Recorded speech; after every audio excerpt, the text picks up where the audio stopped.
Welcome back to the Open Mic Broadcast Network and the Locker Room with Coach Van Pettway. Coach, how you doing today, sir? I'm doing great, Dr. Prince. This is another great day, and I'm just looking forward to this weekend, and I'm just going to make sure that we take advantage of what he has given us. Absolutely right, sir, and taking advantage is what my beloved Panthers did at the 99th Annual Labor Day Classic. 5 overtimes, but we got it done, Coach. We got it done. Right, and it was a great game, outstanding crowd, and it was just a great atmosphere. Absolutely, over 56,000. But the Panthers, as I say, the good guys wear white, showed up in the all-white, Coach, and won that thing 36-34. And now they keeping themselves alive somewhat for the western side of the SWAC title race. And they have no wiggle room within the conference. You got 2 non-conference games that you can lose, but you got to win the rest of your games flat out within conference play. A tall task, but it is a task. You can only take 1 game at a time. Right, but the good thing is that they say to be the best, you have to beat the best, and Grambling was by far the best team in the West in the early going. So your Panthers have something to be proud of because they took down a team that nobody predicted them to win. Right. Well, they'll face off with an appointed word to San Antonio this week, but then got a short week, man, as they get ready to face Pine Bluff on Friday night. So hopefully they can get some things ironed out to get some type of momentum rolling. Right. They'll need that. But it was a short week in the SWAC this past week. There were only 4 contests, and so we'll jump right in and see where we are. Yes, sir. In terms of these grades, Jackson State and Texas Southern squared off, and Jackson State won that game 43-14. I'm going to give Jackson State an A. Texas Southern, I have to take a C in this one. Yeah, I'm giving slightly the same. I'm giving Jackson State an A. They've been impressive on the road coming off that manhandling against Grambling. But then I'm going to give Texas Southern a C-. And the reason I'm giving them a C-, Coach, every time I try to build stock up in them guys, man, they let me down, and they get me behind the 8 ball here, man. And I almost gave them a D, but I said I'll give them a C-. But great job by Jackson State. Okay. And then Mississippi Valley had their debut for their new field and the new things that they've done around the valley. They played host to Alcorn State. Alcorn State won that game 42-21. I'm going to give Alcorn State an A for being winning on the road, and I'm going to give our Valley team a C. I'm giving a C- to Valley, and I'm going to give an A to Alcorn. I gave a C- because they did score 21 points and they had some new field. Yep. Then next up, Alabama State went down to Daytona to take on Bethune-Cookman. Alabama State won that game 26-21. I'm going to give Bama State, they'll get a B on this one. And then Bethune-Cookman, I'm going to give them a C+. I gave an A- to Alabama State, and I gave a C to Bethune. But, winning on the road is still impressive, even though they were picked to win, in my opinion. But I like the final stats, what I was looking at. I gave them an A-. Okay. And then next up, out in Dallas, neutral site, your Prairie View Panthers played Grambling State. The Panthers won that game 36-34. Of course, your Panthers will get an A in this one, and I'm going to have to give Grambling a B-. Well, I'm giving both of them, believe it or not, Coach, a B+. Okay. Give both of them a good game, very competitive, no quit, and neither one of these guys. And the reason that I didn't give them A's, I guess I would be nitpicky. I guess I get nitpicky when it comes to my team. There's certain things I'm still looking for. but it was an overall highly competitive, good game back and forth. So I gave both of them a B plus. Okay, okay. And then, like I said, it was a very short week in the Mm-hmm. SWAC, so that concluded everything for this past Saturday. And then over in the MEAC, North Carolina Central and Norfolk State played at the Circle City Classic. Central won that game 37-10. And then in the only other action dealing with two HBCUs, South Carolina State took care of North Carolina A&T 45-25. Yeah, it's trouble in A&T's camp right about now. Oh yes, oh yes, oh yes. And so that's going to lead us into this week's schedule. And up for us, October the 5th is the next date, and that's this Saturday. So the first game up will be Florida A&M at Alabama State. This is by far the game on the radar for me this week. And I'm going to go with Alabama State because I actually picked them to win the West. And I'm in the East, forgive me. Yeah, I'm going to roll with Alabama State. Okay, and I see it the same way. I'm going with the home team. Now, here's another interesting game. Arkansas Pine Bluff at Alcorn for homecoming. Alcorn surprised me by putting up 42 points, although it was valid. And Pine Bluff has been showing some potential of an explosion on offense. But I'm going to stick with the homecoming people on the reservation. I'm going to stick with Alcorn this week, sir. So am I. All righty, here we go. Nicholls State at Southern. I'm going with Nicholls State on this one, although Southern is on top of the West. I'm still looking for a bit more out of Southern, so I'm gonna go with Nicholls State. Right, I think Nicholls State has more in the tank, so I'm in agreement with you on that one. All right, Virginia Lynchburg at Texas Southern. We'll give Texas Southern a rebound win on that one. Oh, they better. Yep, I'm in agreement. I think they'll have a big homecoming, and I don't even think it'll be close. Right, and they'll actually play that game on campus because of the uniqueness of Texas Southern's field. It's not quite regulation for a conference game, but they can play non-conference games, so they'll be on the Texas Southern campus for that homecoming event. Okay. Bring the people back home. All right, and then that leads us up to our alma mater. My Bulldogs, the Alabama A&M, goes down to Mobile to play Jackson State. Well, Coach, Jackson State's hot right now. Mm-hmm. And I'm going to have to stick with the hot team for right now. I'm going with Jackson State. Well, you won't have an argument for me, sir. Yeah, you will not have an argument for me.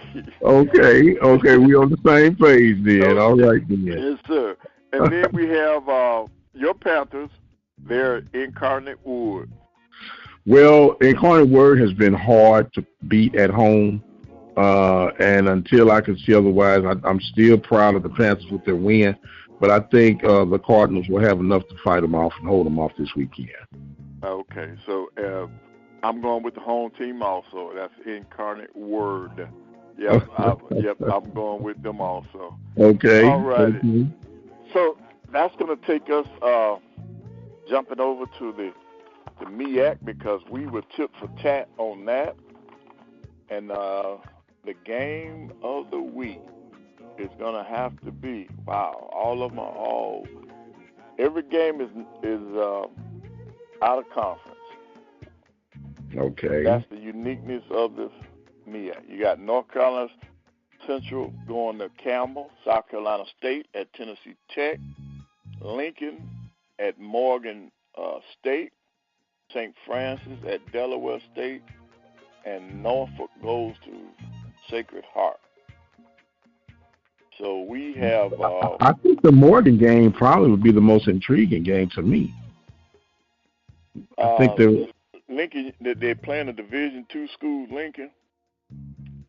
Yeah. Yep. I'm thinking that would probably be the most. Even though I would pick Morgan. Yeah, but I'm gonna tell you the intriguing game now. North Carolina Central is playing some good football, and they're going to Campbell. I thought about that one, and we can roll with that one since it's, I guess, somewhat equal. Yeah, FCS versus FCS. And I think Central's just been playing fantastic football. So how do you see this game, Central? I'm a roll with Central. Well, see, this is a wash for us there because I'm the same way. I just think they're playing. They have been voted the #1 team in HBCU, so we're both seeing it that same way. That we'll go. So this week is just going to be a wash for both of us. Yes, sir. Because we see everything the same. Yes, sir. Yes, sir. Well, it'll be a wash, but we still need our teams to win, even though we're picking against them. So maybe we can get stumbled through together on this week and make sure everything is everything. Coach, when you look around and you checking out attendance and gameplay, what are you seeing so far, man? Well, there have been some interesting crowds, but at the same time, now it's still that same old. Our people, if the weather's bad, our people aren't showing up, particularly here in Huntsville. But attendance has. I think we'll still see that the SWAC will end up leading FCS in attendance, but it has been down for some of the games. Yep. Do you think that? And I'm focused on HBCU attendance. Do you think that the attention for sports is weighing just a little bit on our level? I think so. I think it has because some of the attendance has been down at some of the HBCU games, and I think it's because of oversaturation. Okay, that's what I think it is. So you think it's too much on stream platforms and stuff nowadays? Yes. It's making it so convenient for people to just stay at home. Wow. Well, what they say, we didn't let the cat out the bag now, though, right? We're not going to reach out to that thing. Yep. Yeah, they just got to be more creative and find other ways of getting people to come out, making the games an event versus just a game. So our athletic departments had to become more creative. Well, you say make it more than just a game. I guess you're talking about that game day experience, but correct. That's going to cost more money that we don't have. Right, but the way you look at it is if you do it the right way, you could recoup some of that cost by getting more people in the seats. Well, that's just the thing. Until you have a dome where these people feel comfortable being in it and protected from the elements, or you give everybody a little personal fan when they come to the game so they can be cool. It's going to be hard to get people out. Records are showing and indicating that temperatures are slightly higher than what they used to be, and people's tolerance is nowhere where it used to be, and people got other things to preoccupy them to keep on away from the games. Right. But you still got some of the same faithful people that are coming to different classics, and I think that's going to be a big key for the SWAC. I mean, you take for instance the way the Panther Nation and the Tigers showed up in Dallas. I think you'll still see certain matchups that will have the fans' interest. They'll come out for those matchups. Well, and I guess that's where the irritation comes from me.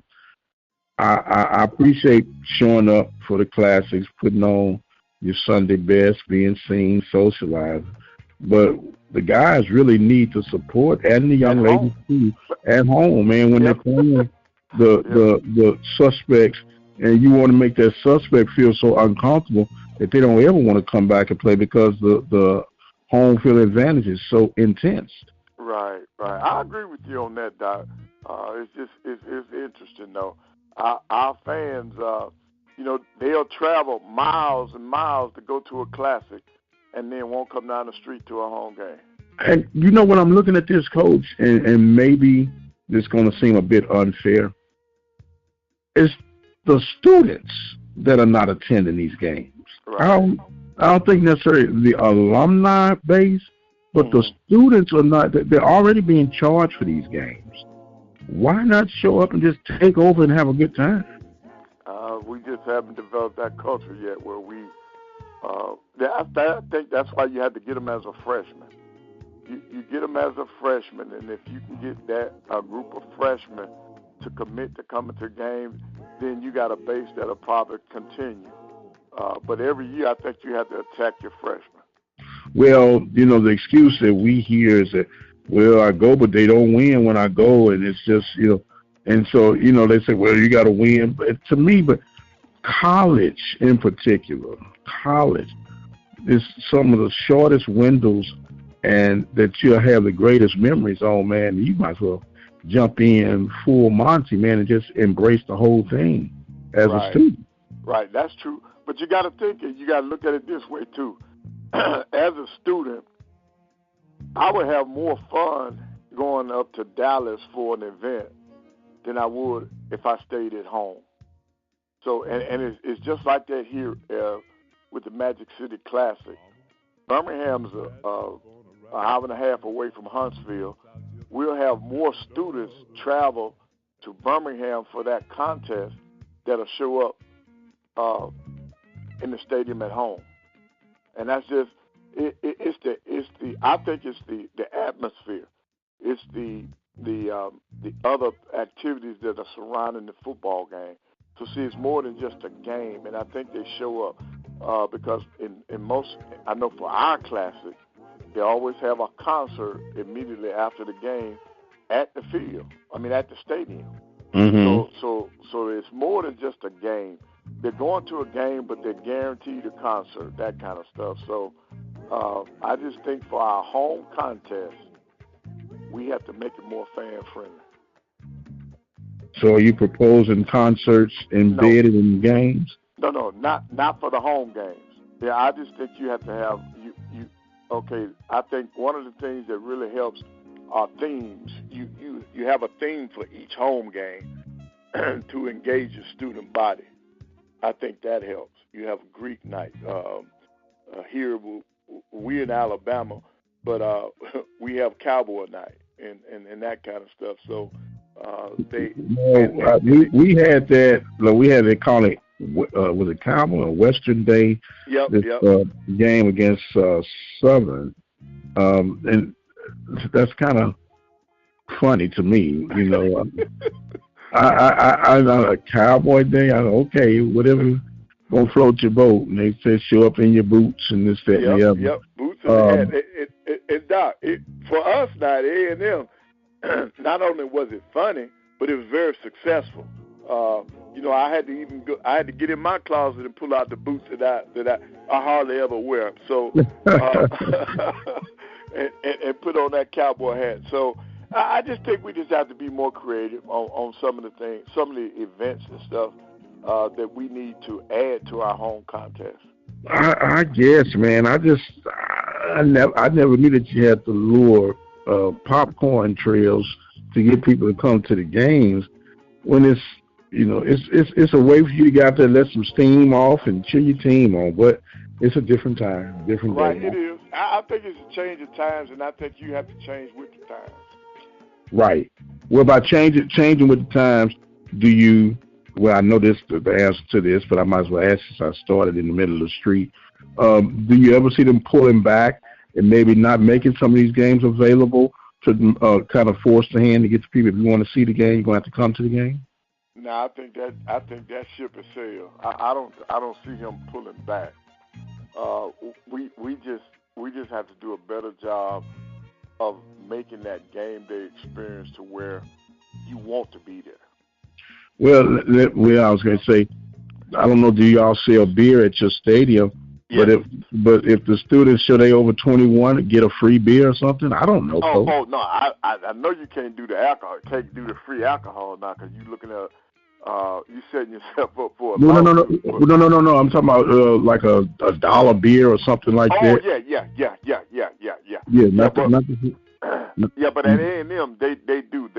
I think we've been doing it for like 2 or 3 years now, where alcohol has been approved in the stadium where they're selling it. So I just think we have to engage our students at the beginning of the year, and I think you start with that freshman group, and if you can get that freshman group to build some pride and understand the importance of being at those contests,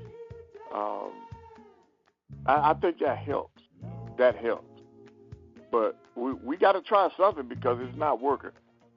The current model is not where it needs to be. No, not at all. And yes, everybody wants to win, but there's something about competing and getting out there amongst your peers. Even if it wasn't nothing but to meet your new sweetheart or something. Right. Anything, you call it Sweetheart Day, or what do they call it? Lonely Hearts Day. Anybody saying look at somebody show up, see if anybody can get there. I don't know. You know, I left my heart in San Francisco Day. You know, we'll have something. Whatever's going to happen, the game's going to keep on coming. And we're going to start breaking down at least I will be next week, these power rankings to see where everybody's standing. But right now, the stage is set, Coach, and we still got some non-conference games ahead of us. But for the bulk of it, it's all about these conference games. Get in, position yourself, and let the best man be the last man standing. Right. And right now, in the SWAC, in both the East and the West, there's no clear-cut favorite.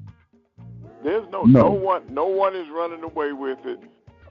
There's no dominant team right now. So this is going to be interesting down the stretch. Doc, I want to pivot for 1 second because we lost 2 great people on yesterday. And in basketball, we lost Mutombo, and then of course in baseball, Pete Rose. And you know, I don't.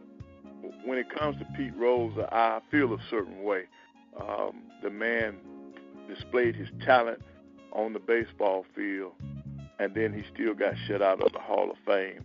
And I've always felt that what you do on the field should have some merit.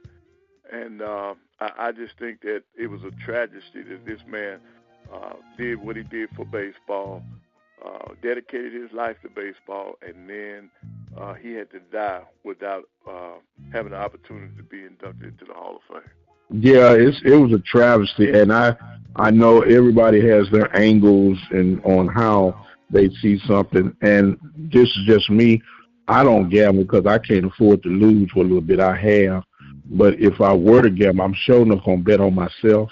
Right. And the man didn't bet to throw games. He bet that his teams would win. Right. And how did they would lose? So if you think you're going to win, you're going to do everything within your power as a manager or player to win the game. You know, so I always appreciated Pete Rose. I thought he should have been one. I always said if you could have a Ty Cobb in the Hall of Fame, you can sure enough have a Pete Rose in the Hall of Fame. You understand? He was Charlie Hustle. They didn't call him Charlie Hustle for no apparent reason. The man did it all day, every day. He touched across that line. And it was, I guess, man's way of doing it. So if they're not going to let Rose in, we know we can't expect to see Barry Bonds get in. Right. Yep. You know, so, and when it comes to the Cookie Monster, I call him the Cookie Monster, old Mutombo, man, the people use his words sometimes without understanding, but he did revolutionize defensive play in modern basketball with the wagging of the finger, you know, and he solely dedicated. But then basketball was a different era then. Defense was really, really implemented at that era that he played in. And Right now, if Mutombo was coming along line, he'd be trying to shoot from half court today, huh? Yep, they'll have it try to launch them threes. Yep. Yeah, you know. So, and young man, 58 years old. 58. Yep. You know, so it is always an awareness and an opportunity, as they say, for public service announcement. Men in particular, check yourselves out. Even though he was diagnosed in 2022 with the brain cancer, but we need to check ourselves on a regular. Men, I'm talking to the men. Yeah.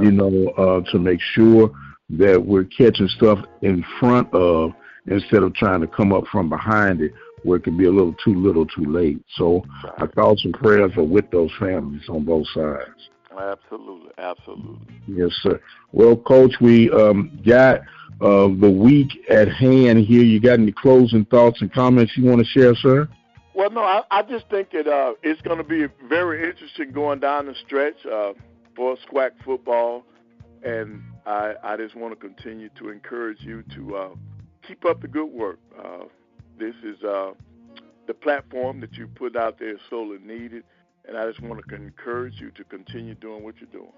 Well, yes, sir. We're going to keep on grinding as long as we got the guru and folks that are listening each and every day at the Mike Prince Show. Don't forget, you can follow me on Twitter X at the Mike Prince Show. Subscribe to our YouTube channel at the Open Mic Broadcast Network, and be sure to check out the website at obnradio.com.